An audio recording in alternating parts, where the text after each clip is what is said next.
As of 2011, the federal government owes $10.1 trillion to people, corporations, and foreign governments, and another $4.6 trillion to the Social Security Trust Fund. This doesn't count an additional $50 trillion or more that the government has promised to current and future Social Security and Medicare recipients that it will not have the money to pay. Let's ignore unfunded Social Security and Medicare obligations and just focus on the official debt. What does it mean for the government to carry this much debt? The interest rate the government pays on this debt is currently about 3%. That means that this year the government will rack up $440 billion in interest charges alone. According to the Congressional Research Service, the Iraq and Afghanistan wars cost about $140 billion per year. That is less than 1/3 the amount of money the government spends on interest on the debt. Remember that the government must go to financial markets to borrow just like everyone else, so the interest rate the government pays on the debt is determined by market forces. Today, the interest rate that the government pays on its debt is the lowest that it's been since the 1960s. In fact, just 3 years ago, the interest rate was 50% higher than it is today. What would happen if the interest rate the government had to pay on its debt rose?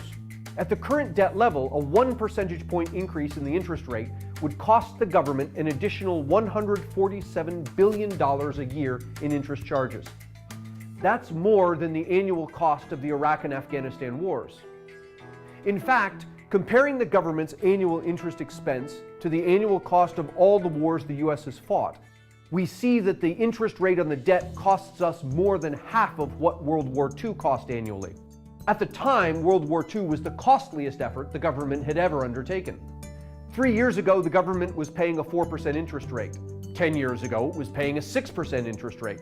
20 years ago, it was paying an 8% interest rate. If the interest rate rises to 6% again, which historically is not only likely but virtually inevitable, the interest charges the government accrues will equal the annual cost of World War II. If interest rates rise to 8%, a level we saw only a generation ago, the amount of interest the government will pay each year will be the equivalent of waging all the wars it has ever waged combined. There are only two direct consequences of debt: the principal payments and the interest expense. Other consequences flow from these. The more the government pays in interest, the less able it is to provide services that people need. This means that the government needs to take advantage of low interest rates by paying down as much of the national debt as it can, while there's still time.